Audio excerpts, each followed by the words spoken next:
this whole room was a laboratory that NASA had dedicated to airbrushing out the UFOs from their satellite imagery because they're so common.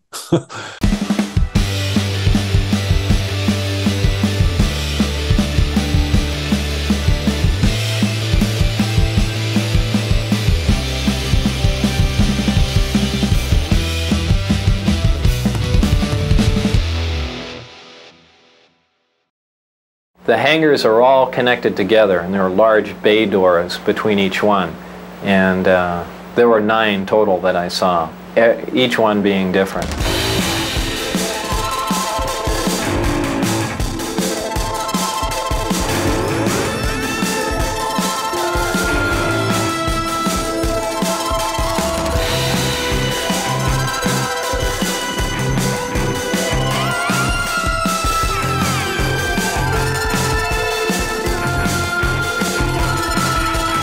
And then you see this picture that starts to appear. And at first it's just sort of black and grey. Then you see the hemisphere of a planet. And then I saw this tube shape.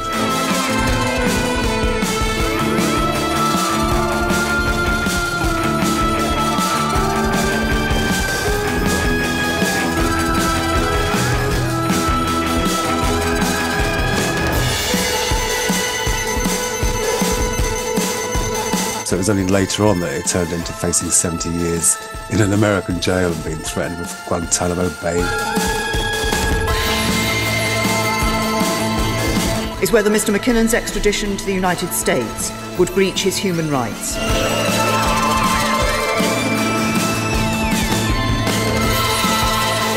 Pretty terrifying being arrested, right? When the reality that, oh my God, I could actually lose my freedom now. He called right after and he said, "Do you have any idea what we're going to do to you now?" And I said, "Well, no." And he hung up the phone. Gary McKinnon, how are you, sir? I'm very well, Mr. Thrall. How are you doing? Oh, mate, it's so great to finally chat with you on the show. I mean, we've been friends now online for several years. You've always been a big supporter of the channel. Your story is just absolutely unreal. 7 years to wait around to see if you're going to be extradited for this? It's awful. He's being done by a law that was put into place for terrorism post 9/11. And this guy just isn't a terrorist.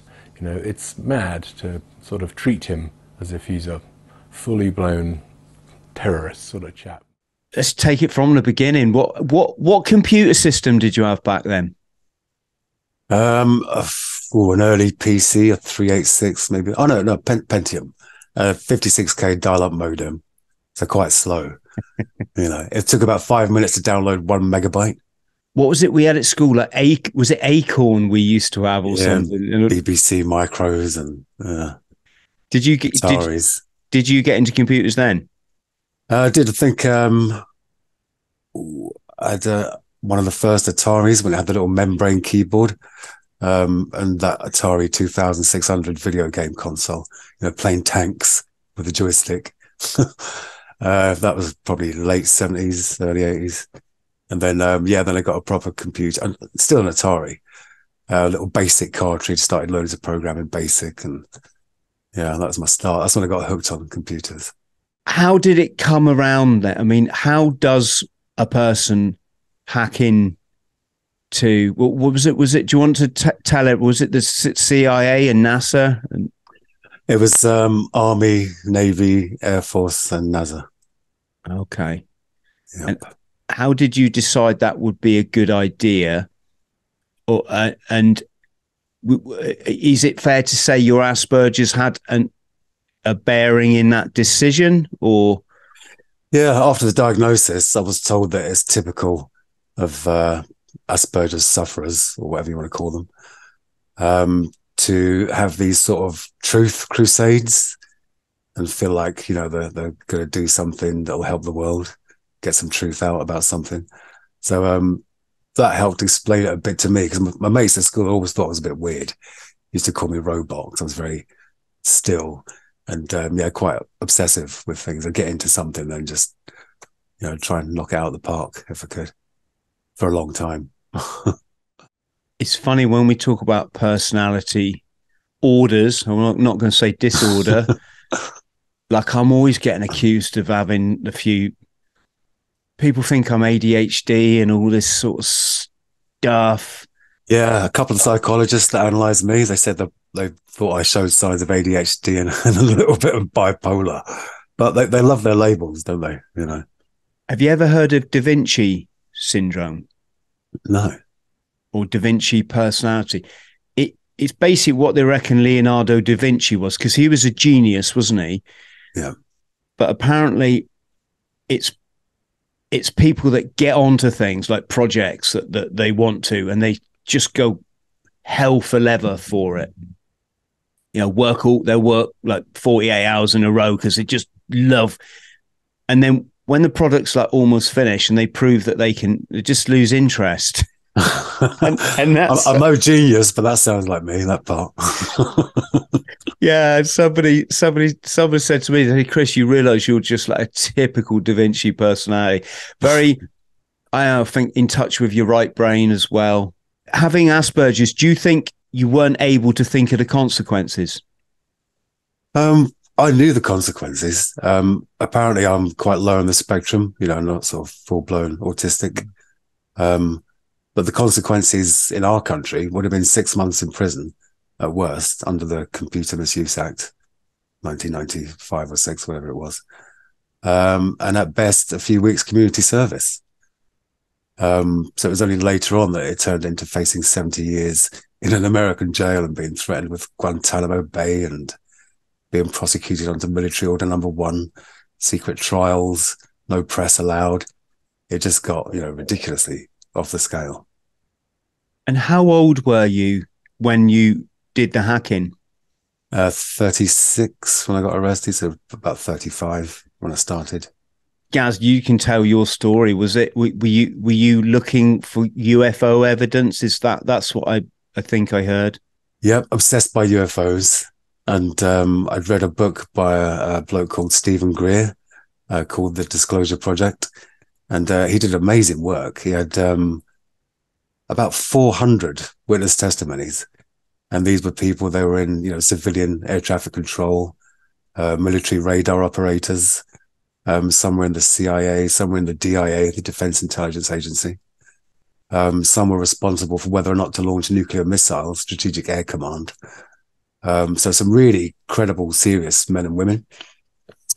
And they were all telling these incredible stories about what they'd seen on radar and multiple witnesses, multiple radar contacts. There's a whole fleet of them. Look on the ASA. My gosh. They're all going against the wind. The wind's 120 knots from the west. Look at that thing, dude.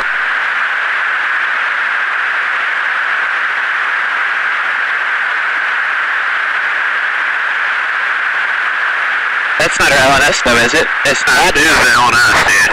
Well, if there's like... Look at that thing! It's rotating. And one particular witness, she worked at NASA. She was a NASA launch slide specialist. So she took photographs, all the rocketry, all the hardware. And she had secret clearance because she took some, you know, fairly close-up photos and stuff. And you'd see technical details would be revealed if you knew what you were looking at. And her story was she was working in Johnson Space Center. And she said she worked in Building 8. It's a very specific location. And that across the corridor from her, she had a colleague. And this chap called her across one day. He said, "Donna, come and look at this." And he shows her one of the photographs because he was a photography expert as well.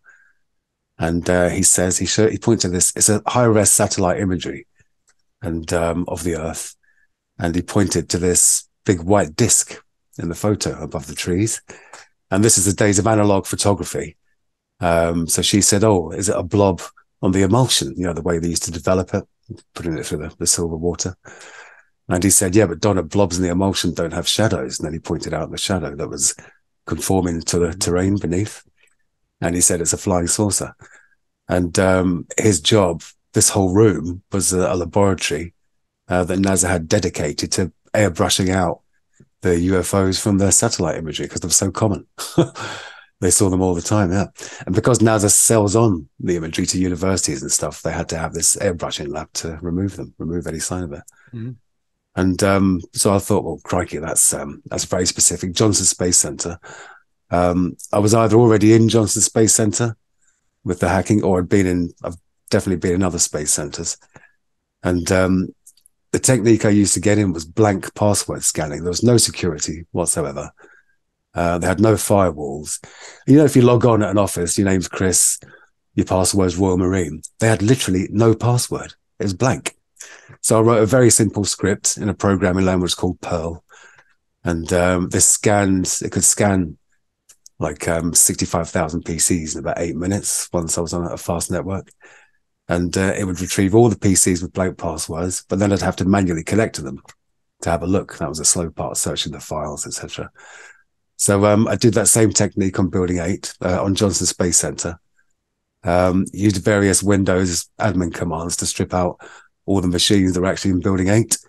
And luckily, NASA were very good at their auditing, and they'd fill in all the comment fields. So I knew which machines were in Building 8. Same blank password scanning technique. And there were only about a dozen that were in Building 8. But the first one I looked at really conformed to what Donna said. Normally, you'd go in these machines, and it's like anyone's desktop, because I was using remote control software, a bit like PC Anywhere. So you can move the mouse and click on the folders and all that business. But these machines just had two folders.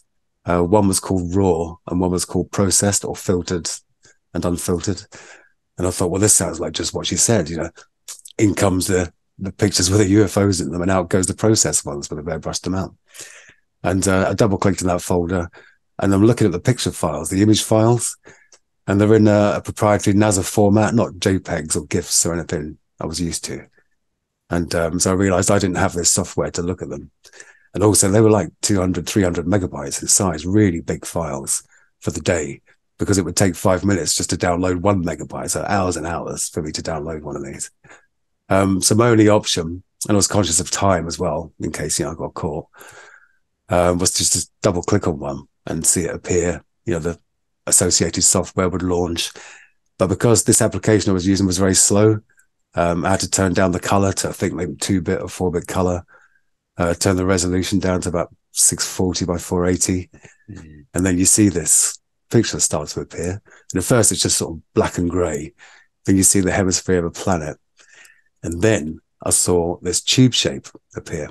And this was low resolution, low color, but it was definitely some kind of craft floating above the hemisphere of the planet. And it came down more. And it was a classic tube-shaped cigar-shaped UFO, but slightly flattened at the ends, which you don't hear many reports about.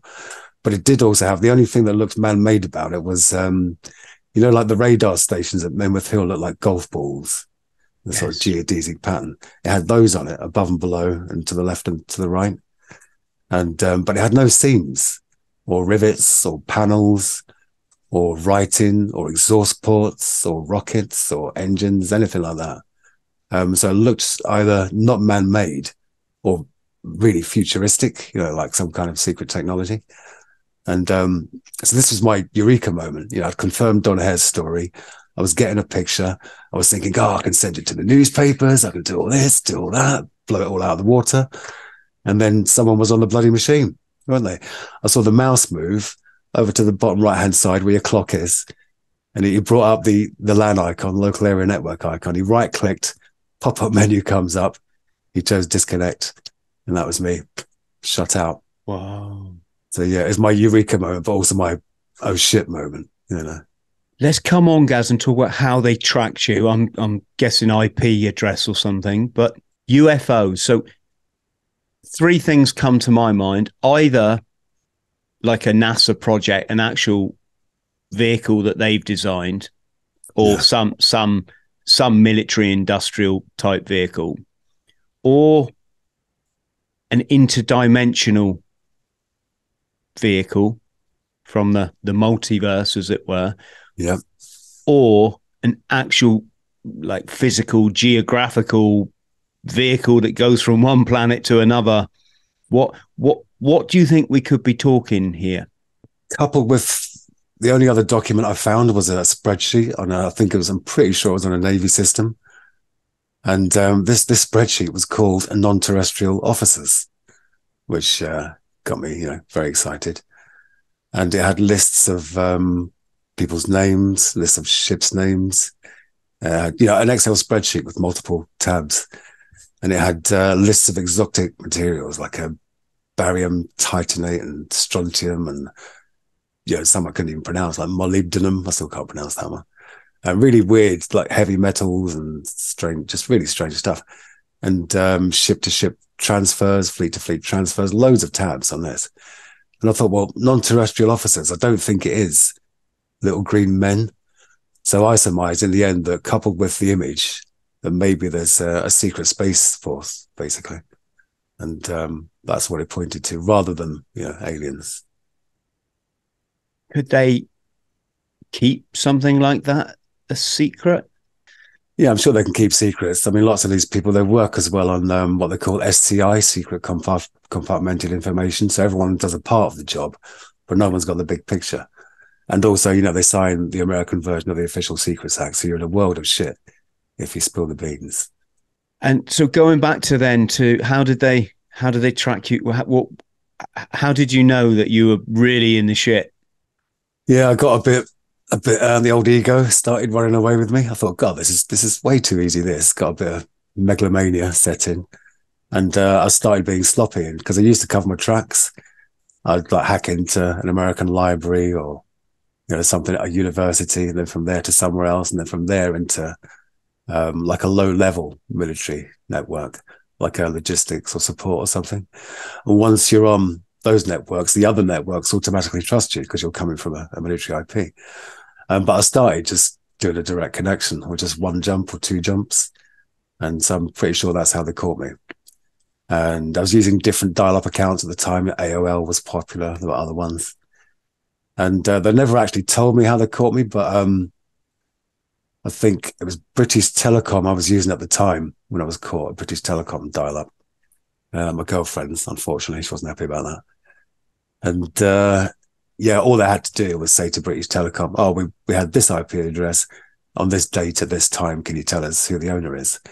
So the police, when they came around to arrest me, it was like 8 o'clock in the morning. I think I'd been up all night anyway, felt like crap. And suddenly I've got an officer wagging his finger in my face while I'm lying in bed. And they said they only knew the address. They didn't know, who was operating the PC. They just knew that it was from that address and that it was in my girlfriend at the time's account. So they said I was actually under physical surveillance for like a week or so before they made the arrest.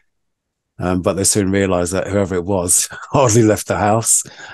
I wasn't even getting dressed in them days, probably not even washing half the time, sitting up drinking beer, getting a bit stoned in the old wacky backy, having a little adventure, really. Totally obsessed. God, it's funny thinking back on it. But it was the UK cops, I'm guessing, that knocked on your door. Yeah, they're now called SOCA, Serious Organised Crime Agency. Back then they were called NHTCU, National High Tech Crime Unit. And they're the ones that knocked on the door. Did they drag you away there and then?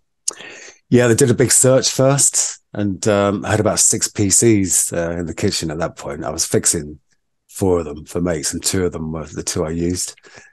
And they took my mate's PCs, took my PCs, and unfortunately went upstairs because me and my girlfriend were renting the room at the bottom of the house off her auntie who lived upstairs. And they raided the aunt's house, and so there's the horrible spillover domino effect for the other people. Took all the stuff, handcuffs in the back of the meat wagon, down to the police station, Belgravia, I think it was they took me to. And that was a second arrest because I got rearrested. Went for questioning, and stupid me didn't ask for a lawyer. I just flapped straight away because I knew it was all on my hard drive. So, there'd be no point trying to lie or hide anything because all the evidence was there. So I just, admitted to everything, which they loved, of course. And then some months went by, and the NHTCU officers both went over to Washington, and they spoke with the Office of Naval Intelligence. And when the NHTCU came back from that, it was a very different mood. They'd obviously been, very impressed by the top brass at Washington, and we're taking it very seriously now. Oh, this guy's a major threat to security, and he damaged all our systems and took down a naval weapons station, and the usual. My friend Matthew Bevan, his hacker handle was DataStream Cowboy. He got caught in '96, I think it was. And they called him the biggest threat to national security since Hitler. So they really love bigging you up, make you look like something you're not, something far worse, like a huge threat. What year was yours, Gaz? I was arrested in March 2002, and I was doing the hacking during 2001. So you hit the sweet spot right after the events in New York and Washington. Yes. Yep. Terrible time to be caught. Oh. Well, yeah, that's just a whole nother subject again, isn't it? Yep. Slipping in the loss of freedoms and the enhanced security protocols and going through the airports and taking your shoes off, and just all part of the New World Order. The Patriot Act. Yeah. It's pretty terrifying being arrested, right? When the reality that, oh my God, I could actually lose my freedom now. Yeah, it reminded me of, I can't remember the film, but there was a film where one of the lines in it was, always listen to your girlfriend. So what are you doing that for? Stop doing that. But yeah, that was the first arrest. I wasn't in a cell then. It was just questioning, and then a second round of questioning when they came back from Washington. And they had a much more serious tone then, So the first arrest was March, and that interview then. The second arrest, well, not arrest, but the second interview was June or July, early summer, and they were a lot more serious. And then the threat of extradition came in November, and that's when I knew it was really serious, because it turned from 6 months in prison or a few weeks community service under the Computer Misuse Act in Britain to 70 years in an American jail on paper, because there was 7 counts and 10 years per count. And but it was a complete fit up. They for it to be an extraditable offence, it has to be worth at least 1 year in prison over there. And for it to be a computer crime worth 1 year in prison, you had to have caused at least $5,000 worth of damage. So they said that I'd caused exactly $5,000 damage on every computer I'd been on, And I didn't do any damage. I was trying to maintain my presence there and use them to jump through and, find what I wanted to find. And if I had done damage, they obviously weren't buying the computers at PC World, were they? $5,000. What the hell? And even the Crown Prosecution Service, when they asked for evidence of damage, they couldn't provide any because I hadn't done any. So the CPS ended up saying, well, this is just hearsay. It's basically gossip, But the real threat was in November when it was extradition. And that was, just very heavy. That's when the doom and gloom set in. And as you say, you start thinking, my God, what have I done? Why has it got to this? Because that's your whole life gone. Let's be honest, you did them a favor. Well, first of all, doesn't it just show that the Russians must have been in there way before you or the Chinese?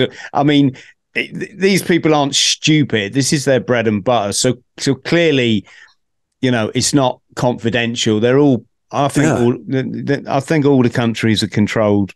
Oh, you're bang on, pal. When I was in there, I could do various network commands. You can do a netstack command to see who else is connected to the machine.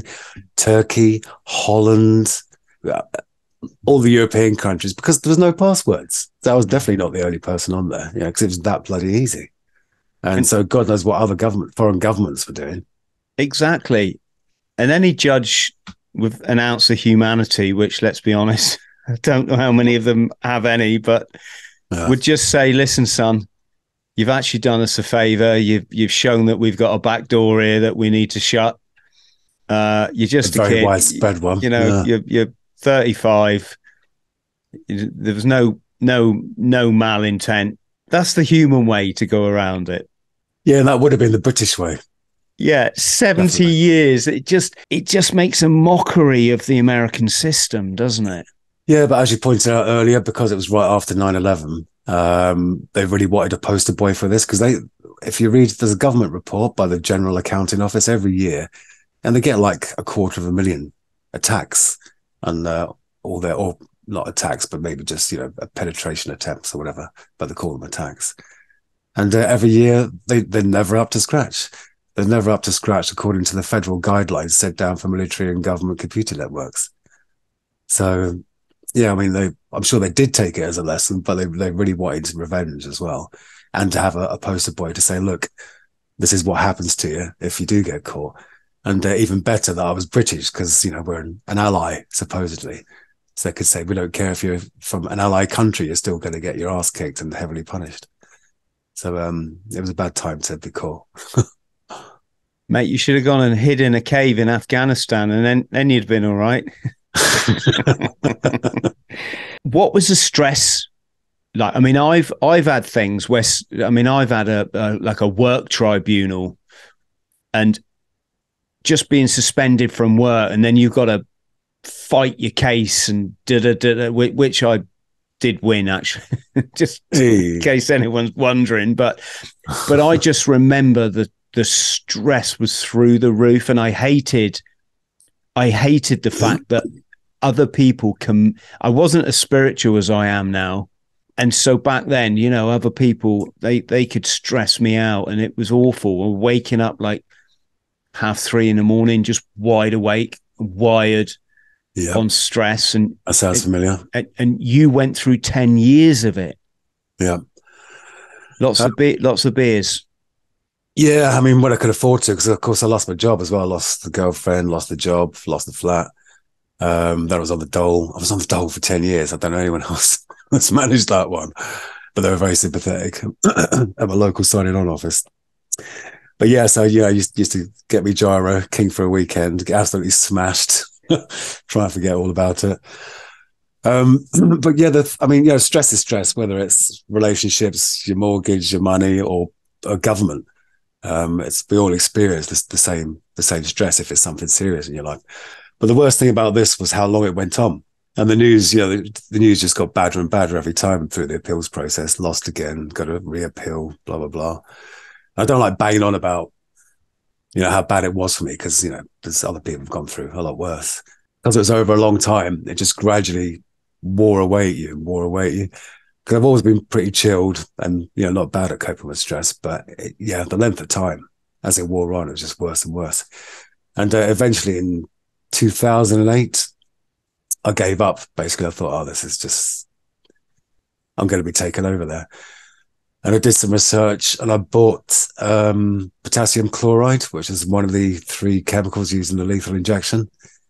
And I bought enough, you know, so many grams per kilogram of body weight, so that if I did get the bad news, I could just drink that in some water and your heart stops. You know, nice, fast, easy way to go. Because I thought, fuck it, I'm not spending 70 years in an American jail. I'm not giving my life, although I would be giving my life if I took it, but I'm not, you know, giving them my time. And yeah, I really would much rather, just top myself rather than being over there for 70 years. So yeah, it was bad. The stress was bad. You also had the media obviously knocking at your door and wanting statements and press releases and all this sort of stuff. Yeah, and that was good. Got a lot of media support in Britain, and a few celebrities got on board. You know, people that I'd loved and admired in my youth, like Pink Floyd, Crosby, Stills and Nash, Chrissy Hine from the Pretenders, Bob Geldof. Bob Geldof, yeah. And so that was mental. And how did they get so galvanized? Was it the simple injustice of it all? Yeah, and also we had someone we knew someone else that knew David Gilmour and Pink Floyd. So once he was on board, a couple of other people thought, oh, well, that's, you know, obviously an injustice, and he's a British guy, and Trudy, Sting's wife, she was great, you know, for years supporting us. So yeah, it was amazing to have that support. It makes you feel better, even if you think it might not be able to help legally. It's just nice having that kind of spiritual support, you know, just or psychological support, whatever you want to call it. So that was good. And the Daily Mail, of course, eventually ran a campaign, you know, so that was incredible. That really helped to avoid the extradition, really, because one of the few ways to make MPs sit up and listen is to have very big publicity, big media on your side. So that helps humongously. One thing I noticed is you look pretty cool through it all. I mean, you was always dressed smart. You had some cool suits. Didn't wear a tie, which is, back in the days when this started to become trendy, not to wear a tie. I think, did I see some aviator sunglasses and a leather jacket or two? You look quite a cool dude, and you look like you was on top of it all. I'm just wondering if this went against you, or did they speak to you about your image? Or it's funny you say that, because I was on Richard and Judy once, and there was people in the Guardian newspaper, boo, that were commenting, "Oh, look, he's on television. He can't even get a proper suit. Look at his horrible cheap suit." I thought, God, is that really your takeaway from this? My cheap bloody suit that I'm wearing. But no, they say this is part of the Asperger's as well, a bit of a stone face. So, I mean, like right now doing it, I still get nervous doing video interviews, especially at the beginning. I've warmed up a bit now, but so I never. And also I'm from like the Clint Eastwood school of. Like my dad was very stoic, only spoke when he had to spoke, that kind of thing. So I was brought up a bit like that. So I do have a poker face thing going on anyway. But also apparently the Asperger's does that as well. Not very emotional. But I've kind of I said this to you earlier. You are literally like the best podcast guest. I mean, in terms of sometimes you have to pause the recording, and because your guest keeps going back and forward like this, and it's really off-putting, or a lot of people tap the table out of nerves. The camera shakes. Yeah, the camera shakes. Oh, sorry, folks, I've just done it myself. The camera shakes, but the microphone, especially if you got a microphone cable, picks it all up. Sometimes it's almost unsalvageable, and you don't do it. You have got none of this. Is it good countenance? I think is the word. So, I hope you got a bright future of podcasting, or certainly podcasts in front of you, guys. Well, it's funny you should say that. I might be starting my own podcast, but I can't talk much about it at the minute. So I'll be following your footsteps. Yes. Oh, talking about following your footsteps, it was you that inspired me to start working out again and getting fit. So thank you. Yeah, absolutely welcome. Absolutely welcome. It's quite funny the amount of people that have been on my podcast and they've got podcasts and they don't invite me on it. I'll invite you. I think it's that. I think not. I think a lot of people aren't ready for the truth in this. Like they're not ready for a truth conversation. Yeah, they're just quite sort of just maybe on the fringes of the matrix, and it's just quite funny that we put a lot of effort in. Well, Luke certainly does. I'll sit in the chair and chat for anything up to 3 hours with someone, which I love, and that's great. But then Luke will go and spend a whole day, possibly 2 days, editing not editing stuff out. We never do that unless we're going to get in trouble with YouTube. But editing together the montage, info about the guests, putting some images in, and all this sort of stuff. We do all that effort for our guests. Our guests will get thousands of our subscribers. My invite onto your show. Oh yeah. And you can tell they're flanneling, like they're like us. But no, good effort, mate. Good effort. You're a great podcast guest. So yes, pal. What was it? These celebrities did you meet them all in person? No, unfortunately not. But I did get to meet Chrissy Hind, who I'd always fancied anyway when I was little, and she's still hot. But that was a really weird day. I went in to actually record a song with her because we recorded a song to like a sort of campaign song. And I was really depressed, really moody. And you're meeting, one of your musical heroes. And then the blokes, because they were filming it as well. And the blokes that were recording it and filming it said, "Gary, can you smile a bit when you're singing?" I just said, "Look, I can't smile. I've got nothing to smile about at the minute." But so it's a weird little dichotomy there, being meeting someone you like so very much, but feeling like shit for the whole day. But I mean, it's all quite surreal, this as well, rock stars and prime ministers, and it's just all a bit mad. But it was great to hear him say that he was sympathetic and we'll just have to see how it plays out. Theresa May, she said no, put her foot down about this. It's Yep. I mean, I'm sure. Was it her personal decision, do you think, or do you think she was advised that, look, this is not a good idea? Yeah, that's the thing about governments. It's never their personal decision. Governments are just a facade for people that are ignorant of the real mechanisms of control and power in this country. The real control and power is with all the departments that underlie every government, whether it's left, right, and liberal, monster raving loony party, And they're all controlled by the big club. Yeah. It's your Foreign Office, your Home Office, Crown Prosecution Service, all those departments, Customs and Excise, all the Crown departments. That's who really runs the show. But yeah, Theresa May, it was the medical evidence. And they tried to do a hatchet job on that as well. They wanted another guy to interview me who I knew didn't like me and had tried a hatchet job previously. So we said, look, we've done 3 assessments, plus about 5 before the 3 that were on paper for the time. And we said, we're not doing any more. And we just stood our ground. It was a bit of a risk. But eventually, Theresa May was advised and took the advice that she should block the extradition on human rights grounds. And then a couple of years later, Theresa May was looking like she was the architect of the destruction of the Human Rights Act in Britain. So that was a bit strange. It's she once famously said in an interview, I said, Theresa, what's like the naughtiest thing you've done in your life? And she said, oh, I once ran across a cornfield when I was a little girl. Oh, the freedom. And the commentator went, yeah, none of them drone strikes that you ordered then on an innocent population. Yes, but well, at least she did. At least she got something right, mate. Hey, what was the relief like? Oh, I cried like a baby. Cried like a bloody baby. Yeah, just 10 years of tears. It was unbelievable. Yeah, and all that pent up stress. Hugging everyone that was there. Did you have to go to court to hear this verdict, or?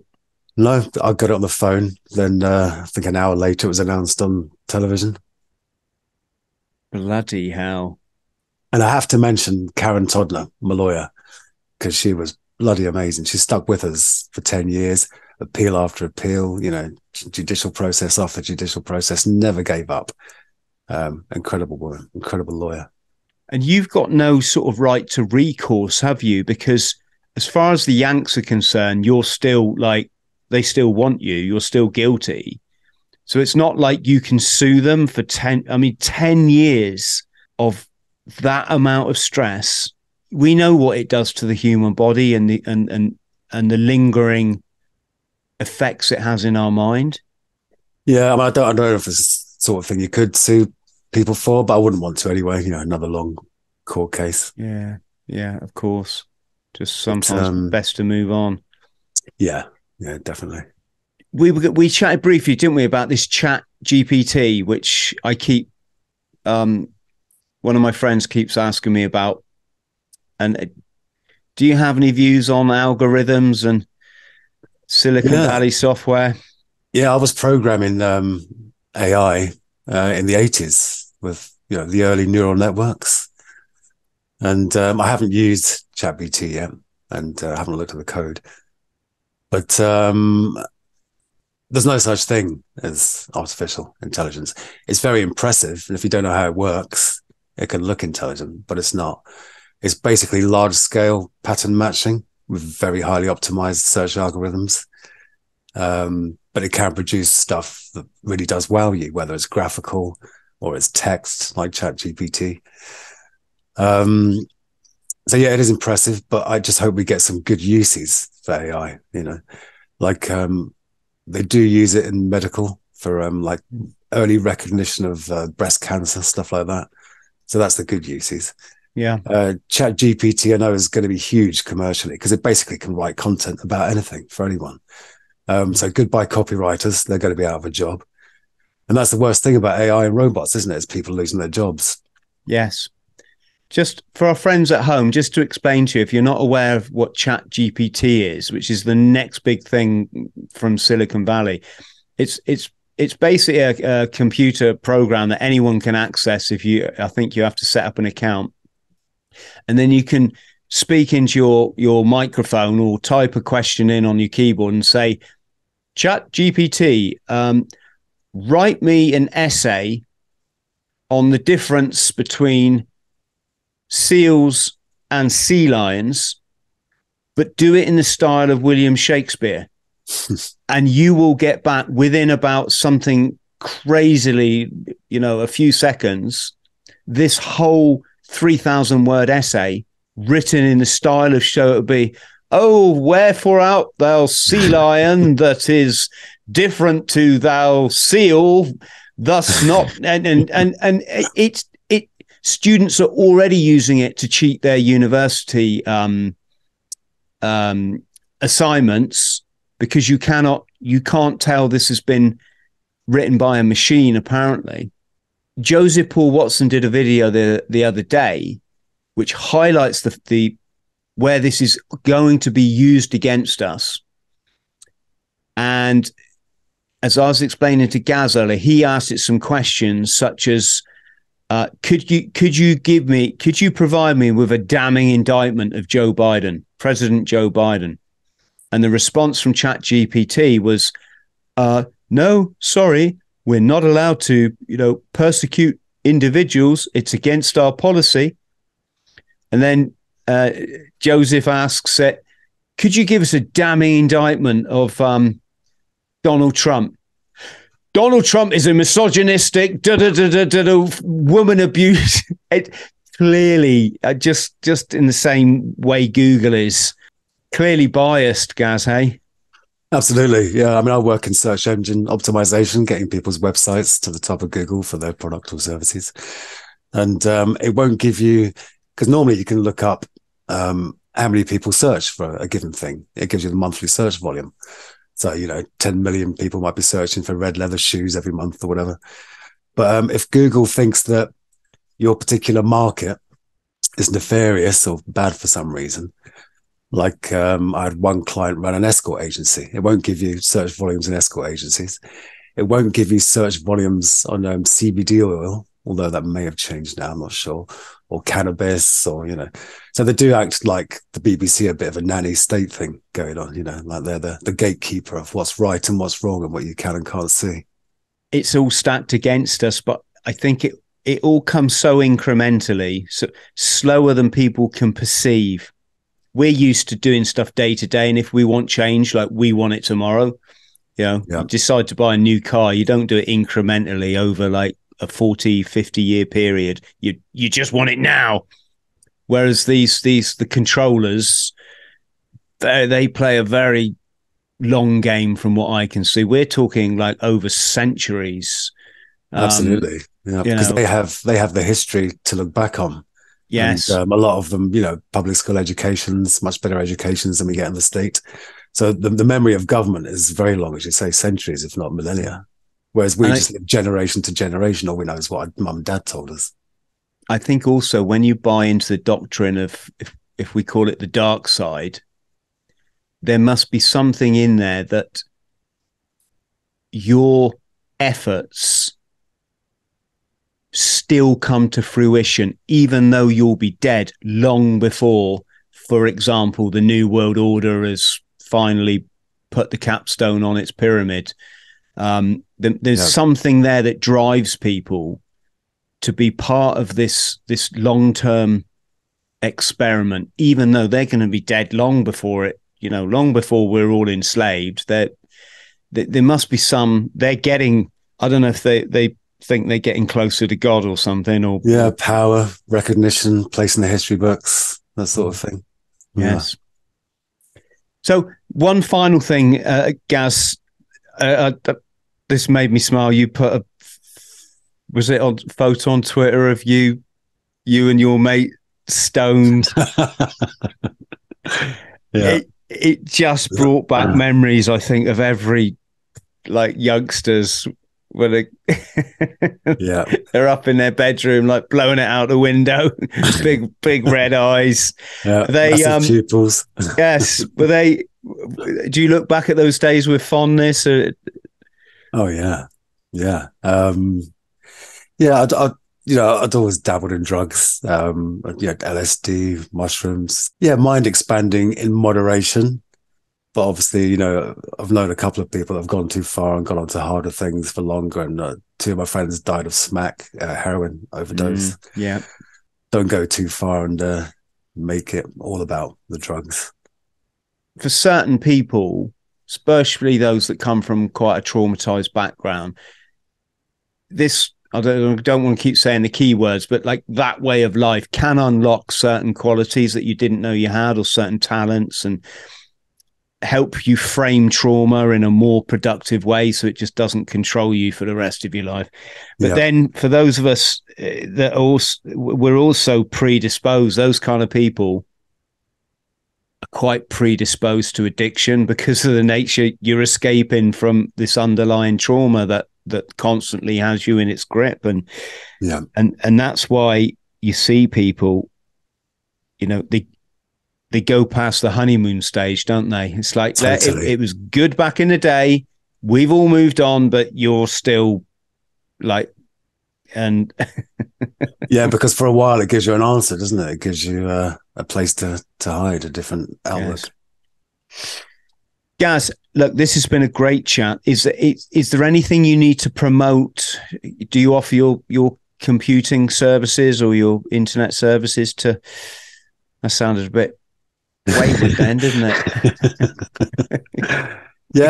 Just a search engine optimization. If you've got a website and you want to get up there in Google, I don't charge a lot, and I do good work, and I'm honest, which is rare these days. smallseo.co.uk. Yeah, stay on the line so I can thank you properly, but just great to see you again. Absolutely fascinating chat. I'm sure we're going to have many more. I'm sure there's many topics that we can that we can cover. And I know there's so many people out there are going to be delighted that we've had this conversation. So massive thank you to you, and glad that you got your freedom. Thanks to you, pal. It was great to be on. Yeah, and is your mum still with us? Yeah, mum and stepdad, because my stepdad did a lot as well, but he was behind the scenes, didn't want to be on camera and stuff. Yeah, we'll give our best wishes to your dear mum, and will do. She certainly deserves some recognition.